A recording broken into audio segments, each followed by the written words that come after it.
Greetings, everyone. Welcome to another edition of the Holistic Human Optimization Show. I am your host, as always, Ronnie Landis. And today we have a very special guest with us in the form of Nadine Artemis.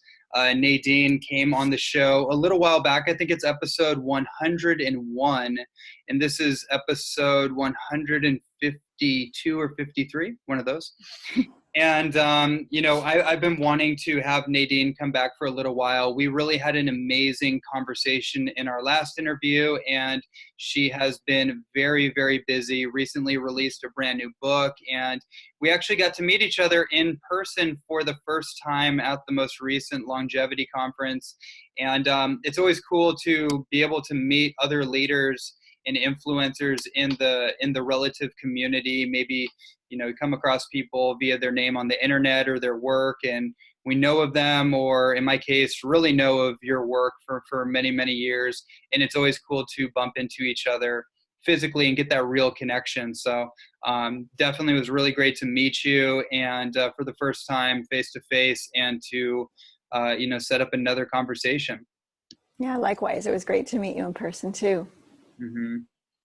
Yeah. So for everyone that is not as familiar with your work, I would definitely recommend that they go back to that original interview, again, number 101, to really dive deep into your background story and, in aromatherapy and natural cosmetics, natural beauty products, essential oils, and all the cool things that we talked about. And I'd love to just open up this conversation by talking about your new book. Oh, sure. And really sharing kind of the principles, the overview, some really cool things that you think are really that really pop out for you, or that a lot of people that have given feedback on the book have kind of like resonated with. And first of all, what is the book called again? And let's unpack that. Here it is. That's right. Renegade Beauty. I have it nearby. Yeah, here it is. It's over 400 pages. It's I feel like it's like an outpouring of everything that was in my brain to date. And there's so many chapters ranging from, skin to our sun, to the skin and sun.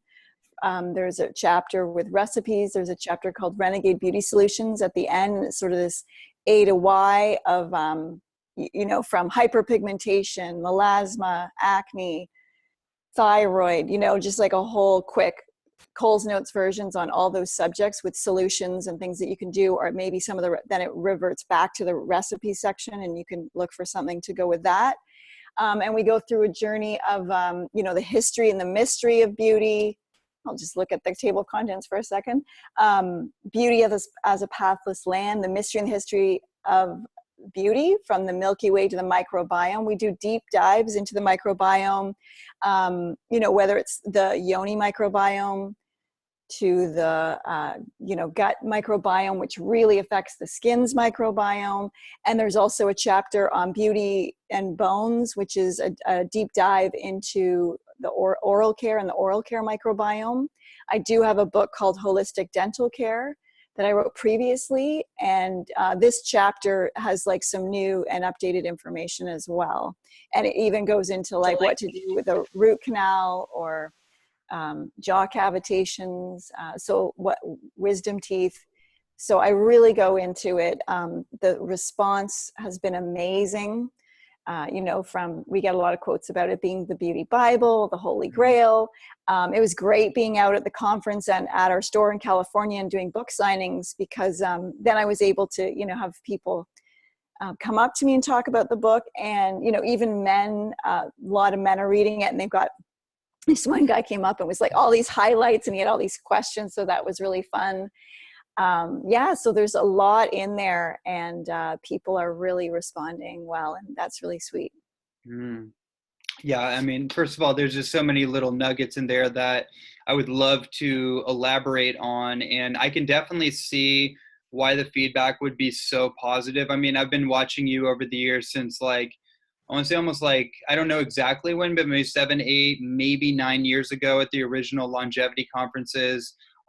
when it was still kind of the smaller kind of community in that one hotel in Costa Mesa, before it expanded so much into how it has now. And you were one of the primary speakers, especially from the feminine side of things, and bringing in the whole conversation around natural beauty and kind of a feminine perspective to health, where most of it had been dominated by masculine voices for the most part, which I think is also pretty typical in the health industry, probably most industries. And I really love that side of things, and that counter complementary perspective and embodiment, because for us men, you touched on men giving you really positive feedback. I mean, that's kind of a whole emerging energy, I think, just in a lot of different areas of life, but in health too, where it's like, it's not just about, the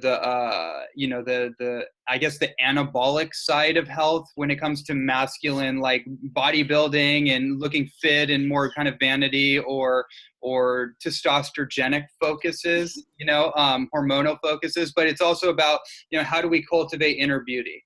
Right? How do we cultivate a cadence and a personality of beauty and just kind of, just that other side of things. And it's beautiful. Like, as a man, it's like, that's the only word I can think of. It's like, it's beautiful. And this kind of ties in something I'd like to discuss with you, I think is very relevant, is like this idea of beauty being an inside out phenomena, right? Like, your company obviously focuses kind of alchemically on the topical and the aromatic, the sensory system of the fragrances or the essential oils, and how that might stimulate internal responses of beautification, like how somebody feels about themselves internally there, and how their consciousness starts to evolve from taking in certain substances.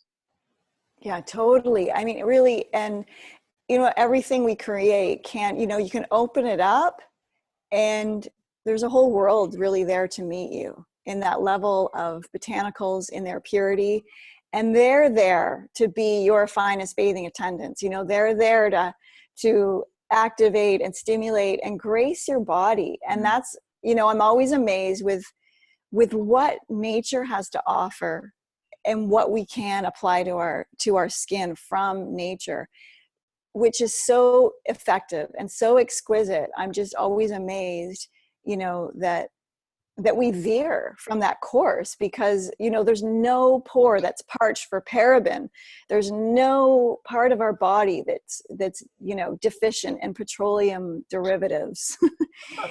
So the fact that that's become like, with that glossy advertising and the slick marketing and really going into people's fears, which is just so deep now, like we're, decades into that kind of marketing.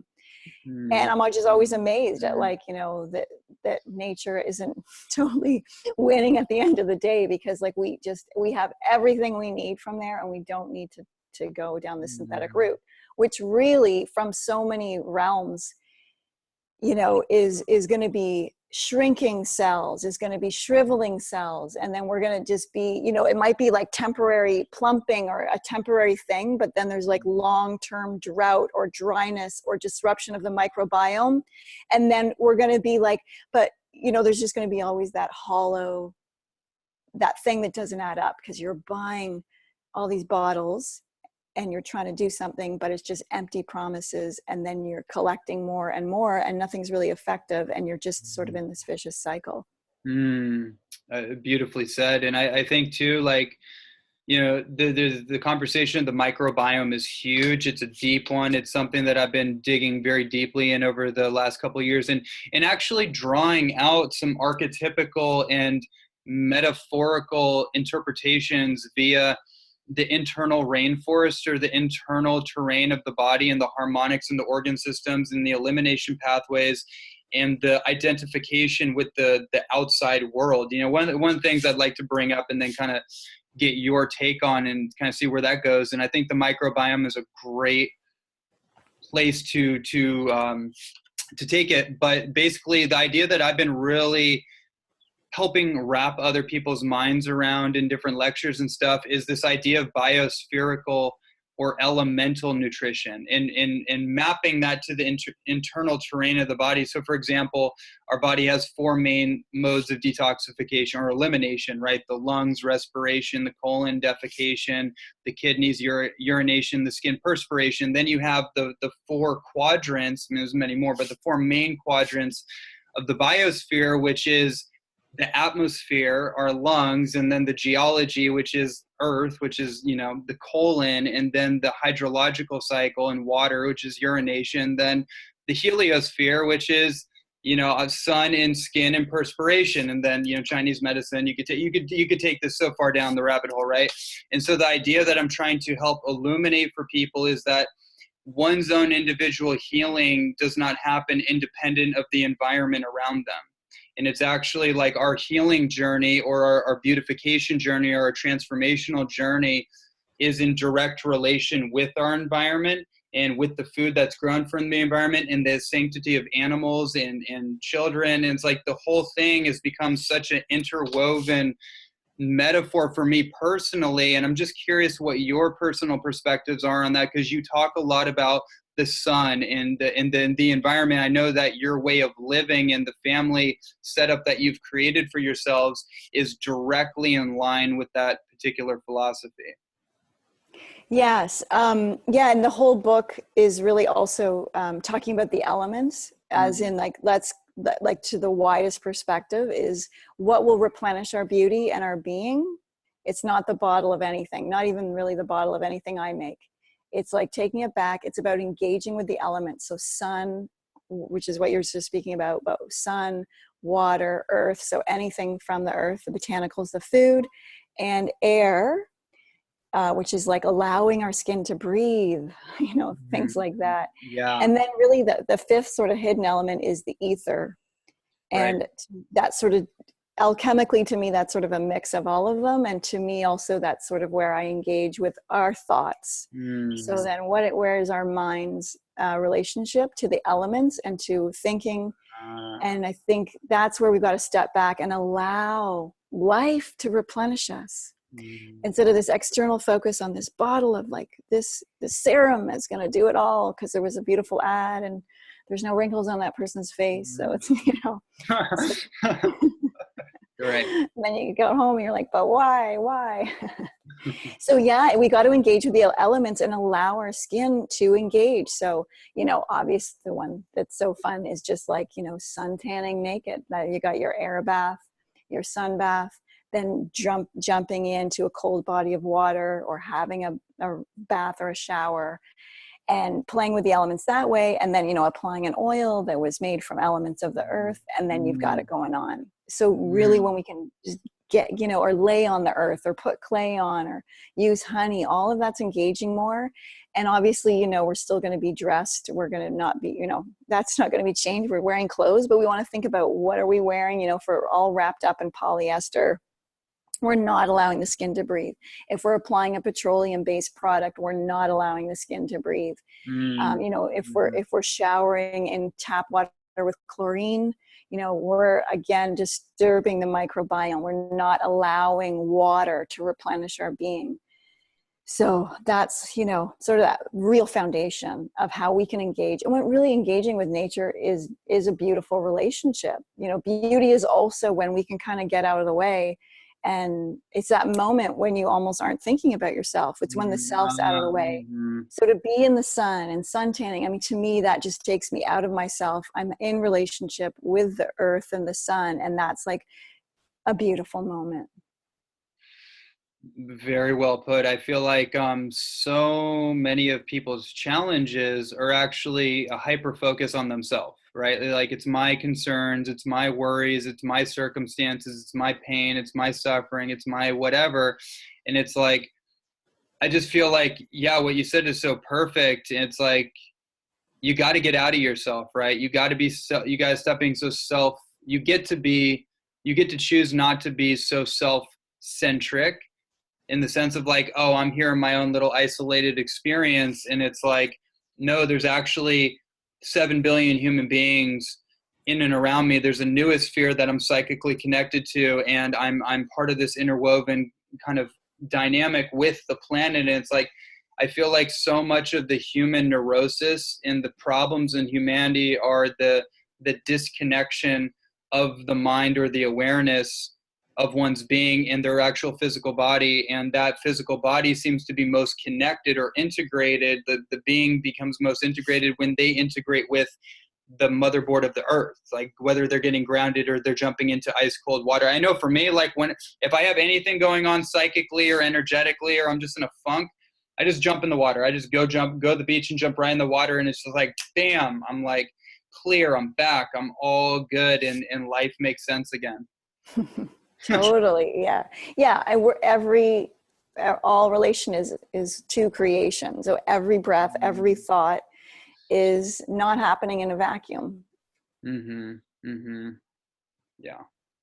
Yeah. I'd love to, there's so many different things I'd love to dive into with you. I'd love to dive into the sun as broadly as we can, because I know that this is a huge area that you elaborate on a great deal. It's a huge thing that I love to drive in with people. You go very deep with it. So I'd love to discuss. I don't imagine there's too many people that follow my podcast that are like heliophobic or photophobic. Like, I'm pretty sure they've gotten that message. Most of them are really on point, but you never know. You never know who's listening to this. And we got a new one. Yeah. yeah, so I'd love to like maybe demystify some of the phobia around the sun and really talk about the power of the sun, even for people that are really into it. Like, you know, like our cells are like light bags, like biophotonic receptors of light frequencies. So it's like, I want to kind of get into that and whatever else comes up around this. Like, how important is the sun for our well-being? I like to think of it as like cosmic pollination. Yes. And it's like our own form of photosynthesis. And our skin, contrary to marketing ads, our skin is designed to be exposed to the sun's rays. We have thousands of vitamin D receptors all over our body, and even in places where the sun doesn't shine. Thousands of vitamin D receptors that are ready to receive the sun's rays. And our skin dilates. When the sun hits the skin, it dilates to receive those rays. And our vitamin D receptors need to be brimming with vitamin D. And when they are not, these sticky bacterial ligands go into the vitamin D receptors instead of sunshine, instead of vitamin D, and they can just crash the immune system. Like, it's like basically, you know, just like finding the alarm switch and then like turning off the whole system when those bacterial ligands get into the vitamin D receptors. And so now we have modern knowledge that is helping us understand, like 100 years ago, why doctors were having success clearing up things like Epstein-Barr virus and tuberculosis, arthritis, what's the vitamin D, rickets, you know, things like that. Yeah, wound healing, all those sort of things. And now we have like over 2,500 studies that show that optimal vitamin D levels will reduce like all these different diseases, including your risk of breast cancer by 50%. It's huge, right? That's no small effort. So there's all of that. But then, of course, there's the fear of what will the sun do to my skin? Okay, great, I need the vitamin D, but I'm just going to have like photo aging and wrinkles. And that needs to be demystified as well. If you're, you know, really afraid of what I'm saying, you know, you can always just tan your body and your back, put a hat on, leave your face alone. But really, we need to think of, like, as we spoke before, like, what's our relationship? So what's our relationship to the sun? What are we offering the sun? What is that engagement of our body and the sun? Are we bringing a Coca-Cola, like pop soda fueled body that's been eating Mazola and canola and rancid corn oils? And are we bringing that to the sun? Or are we bringing a hydrated body that's like got the good sources of chlorophyll, and then we've got like coconut oil or sea buckthorn on, and then we're baking in that, rather than like oxybenzene, and which you know, has been shown to shown to, what's the word, coral reefs, make them die. kill, I guess is the Yeah, yeah, word. yeah. Yeah. Which is great because Hawaii's just passed or is about trying to pass legislation to ban all oxybenzene containing sunscreens, Right. because it is like, science is out, is showing that those sunscreens, and when we're swimming around those popular islands, they're killing the coral reef around that. So that's just one example of where we're seeing the accumulation.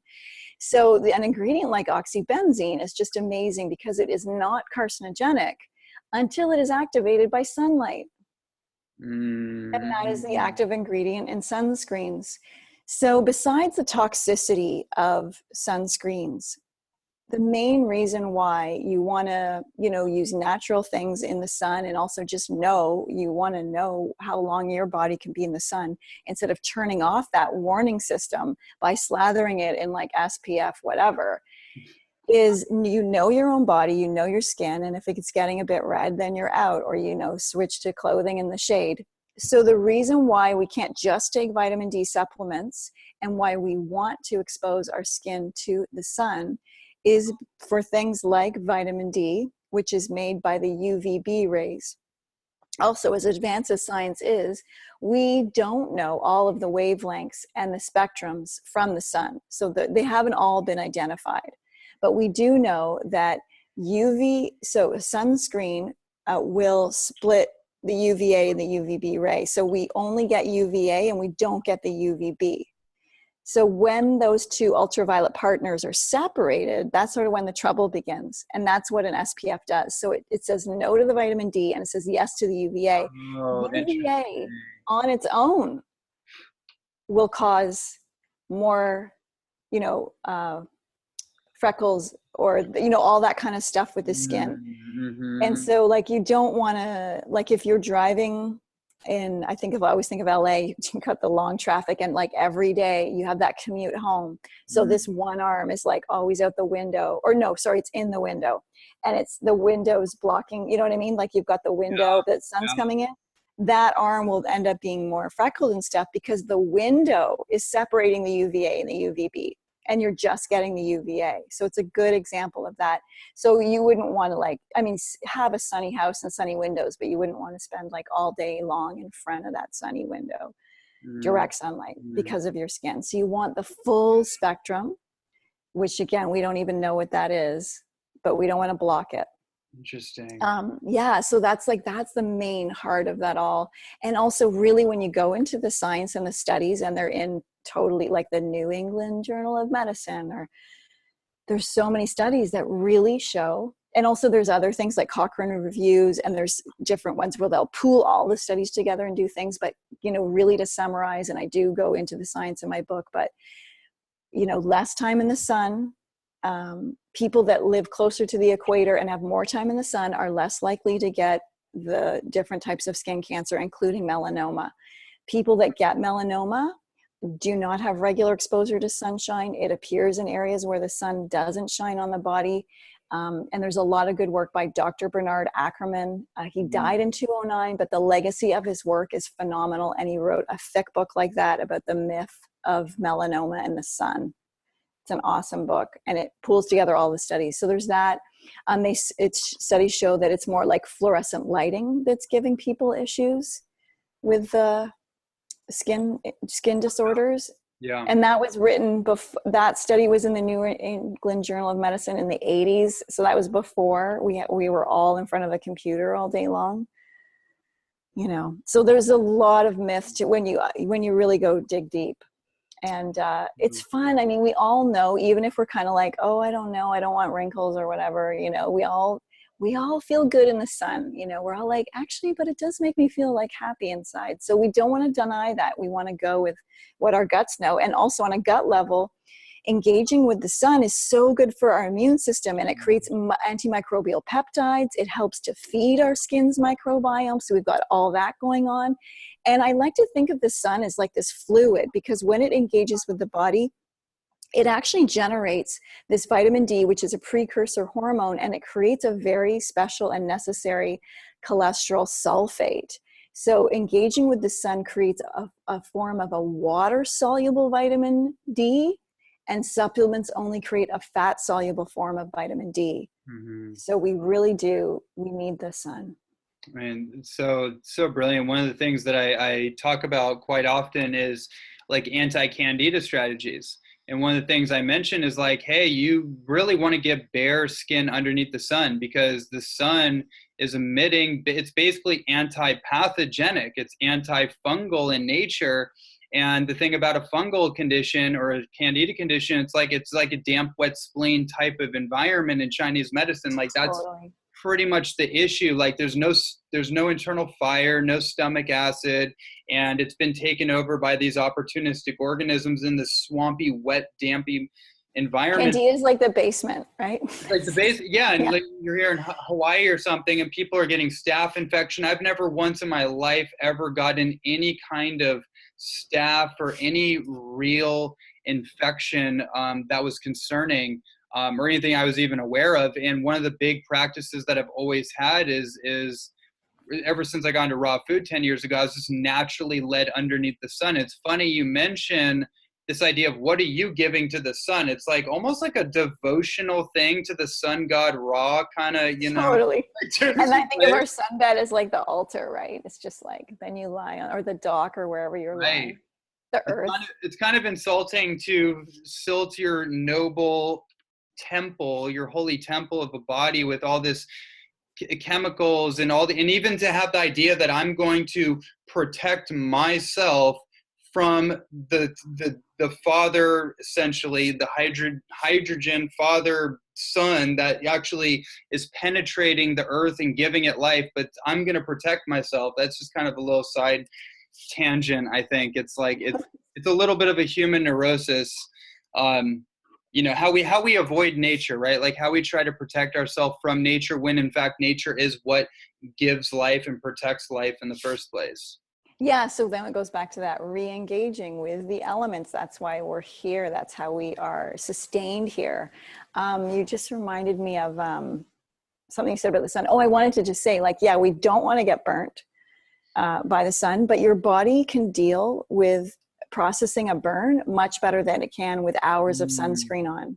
It may not feel like it or seem like it at the time because a burn is no fun, but your DNA processes that and is able to, it totally knows what to do if you're doing that. But there's so many safe ways to engage with the sun, and I really map that all out, like how you start. And so just because people have questions. It's kind of like, it's like anything, right? It's kind of like an accumulatory storage. Like Totally. you're storing vitamin D.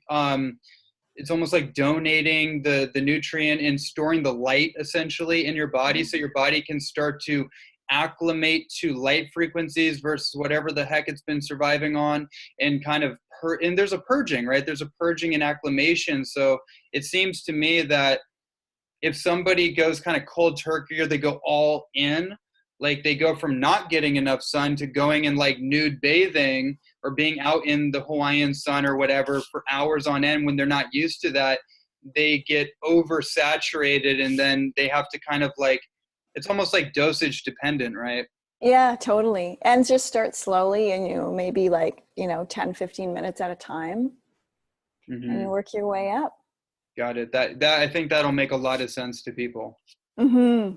Yeah. But it's fun. So just enjoy so it. fun. It's lit. I'm going to be doing, that's what I'm doing when I get off this call with you. Right. I'm going to the beach and I'm getting my dosage in. Perfect.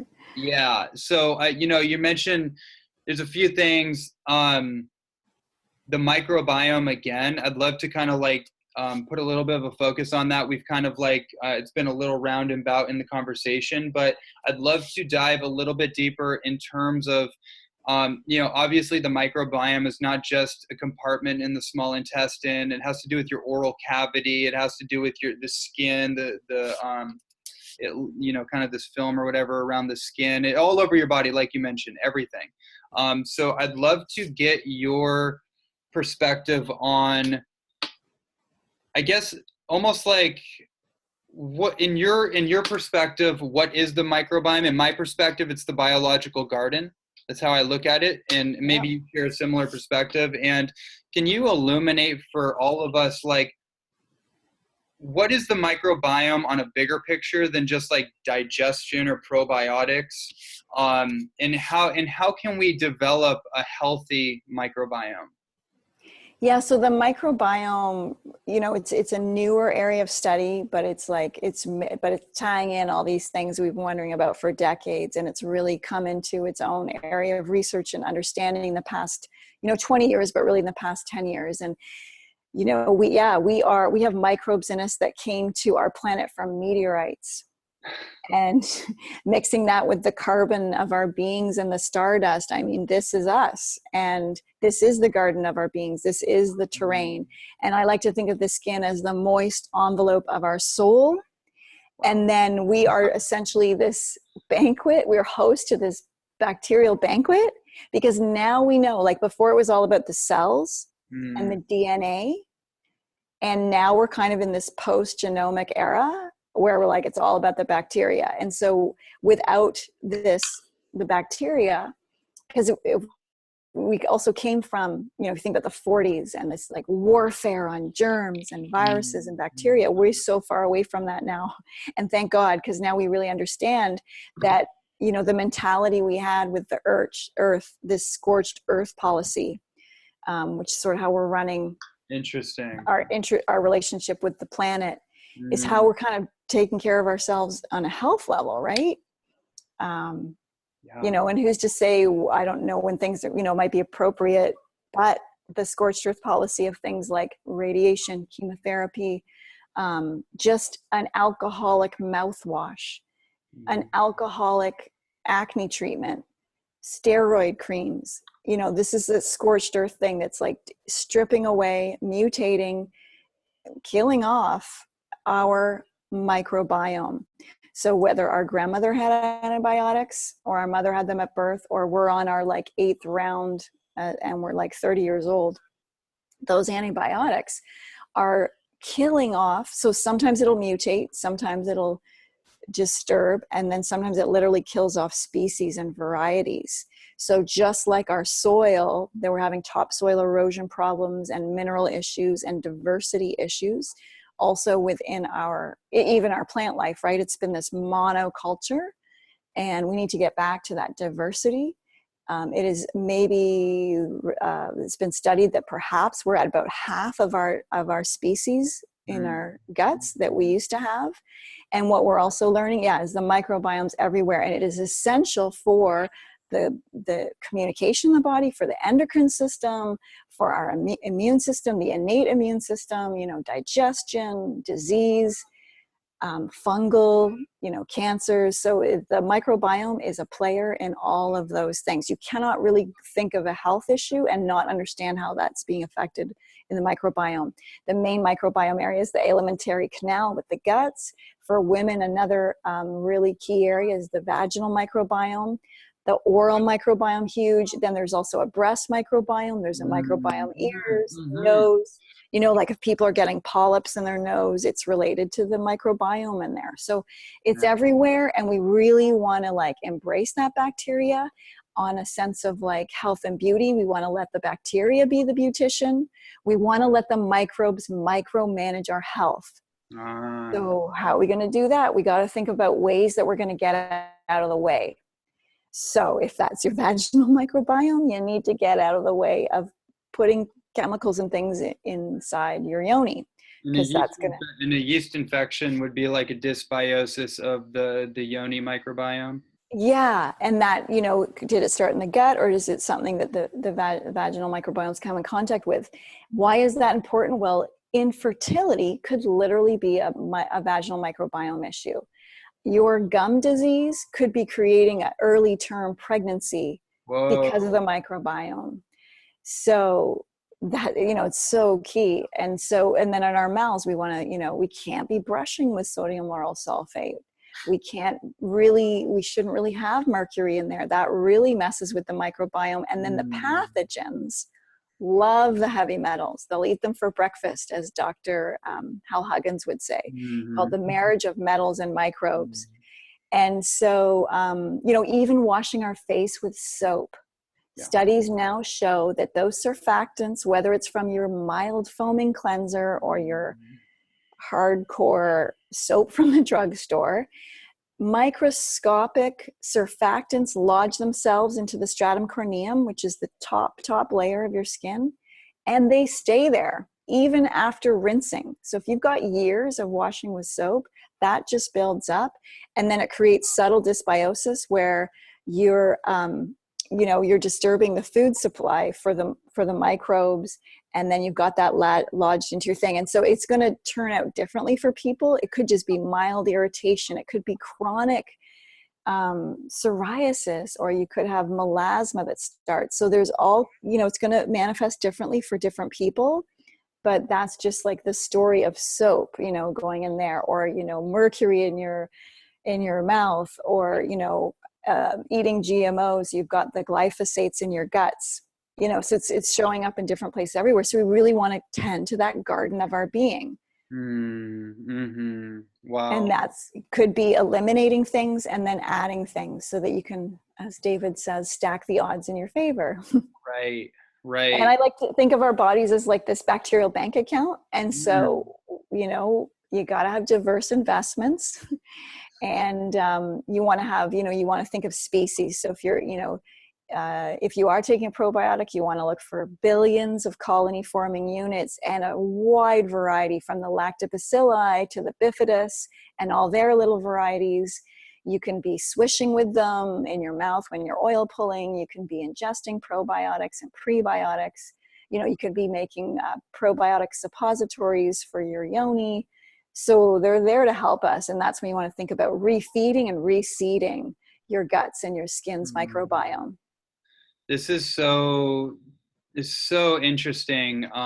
There's a number of different things that pop up. I mean, I'm thinking of like the estrobolome, which is like, right, like how our hormones or estrogen metabolism is affected by, like, that's its own microbiome or something.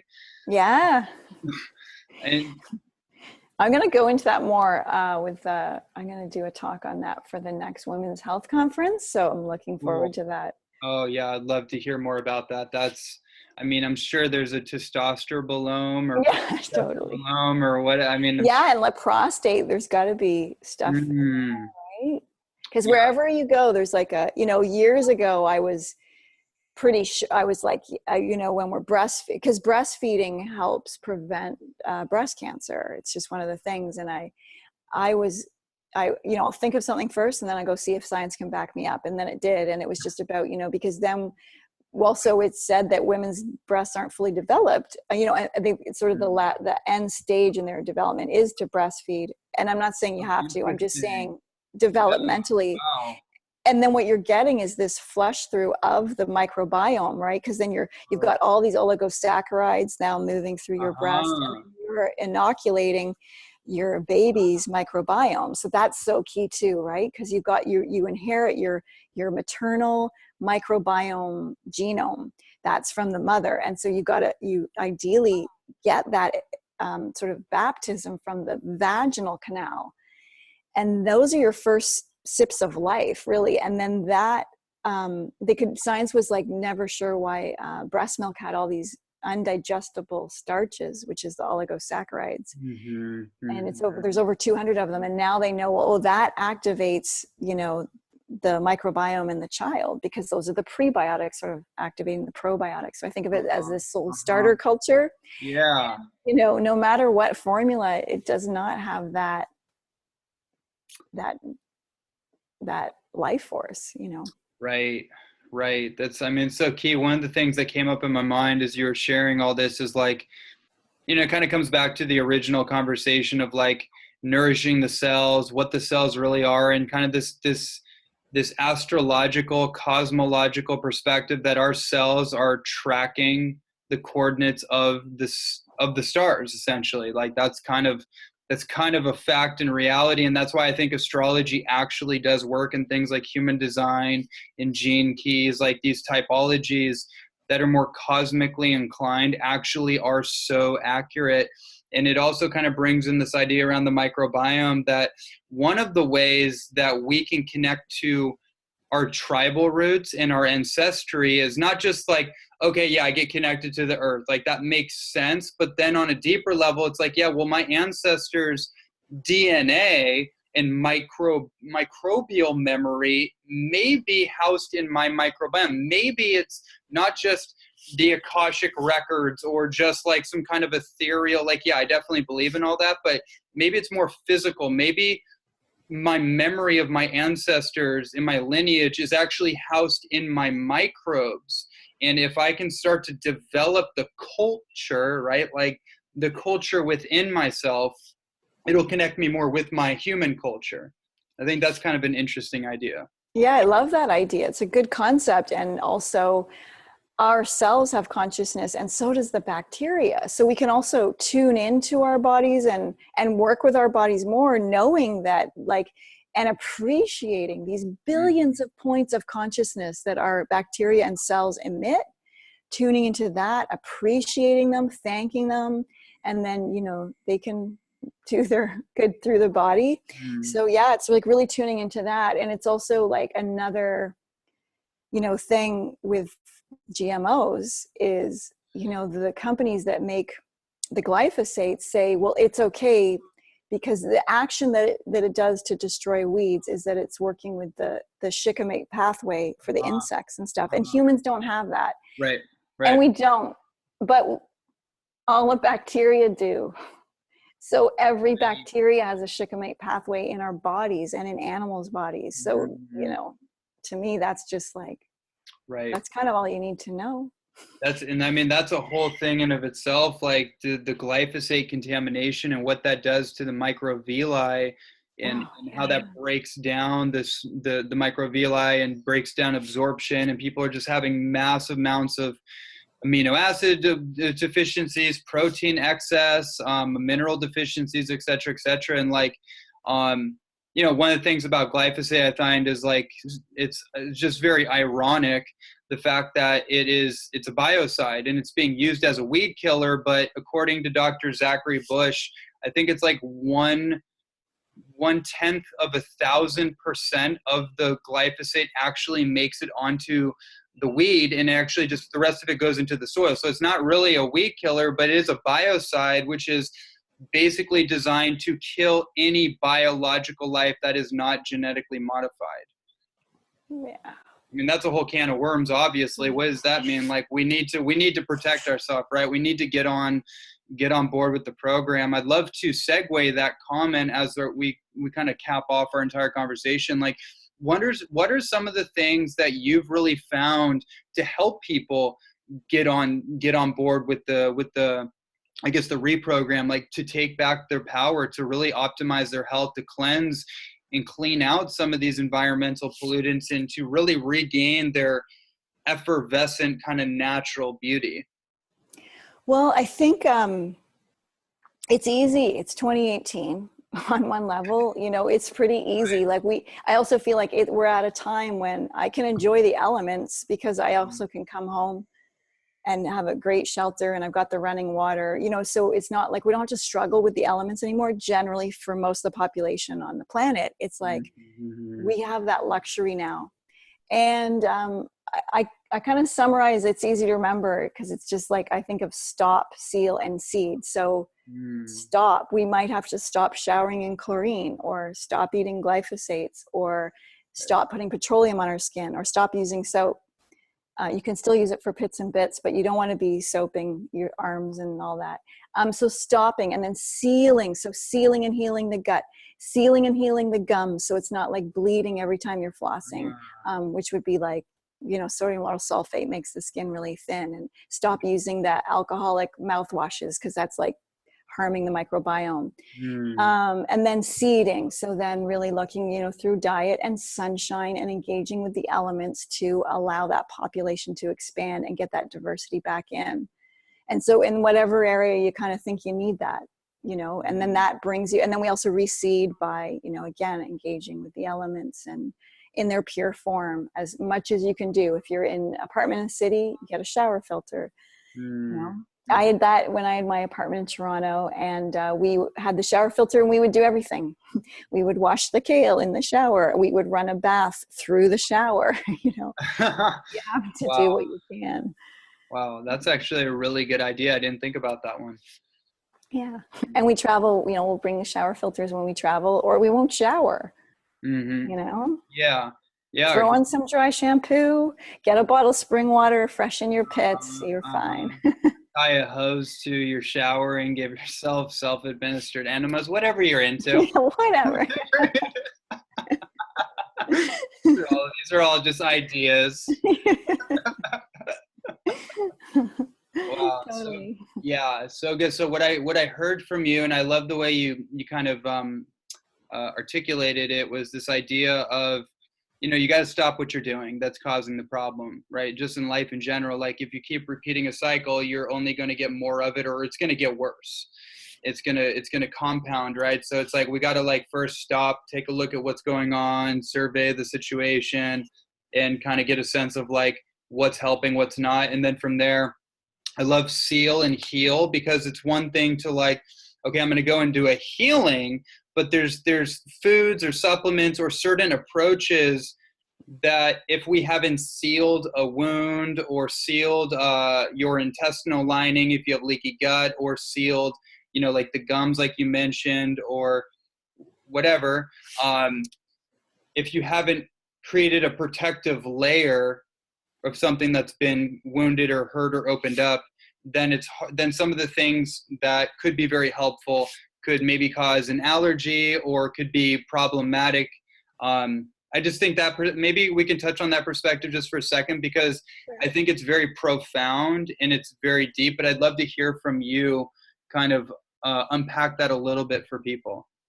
The healing and sealing. Yeah. Yeah, it kind of depends what area you might feel you need the focus, but it's all there and it can be really easy. So it is important, because you want to, the gut, if it's leaking, that's a microscopic perforation in the gut, Mm. and then that's like leaking out food and protein and on a microscopic level things into your body. So that seal, the intestinal seal, is gone.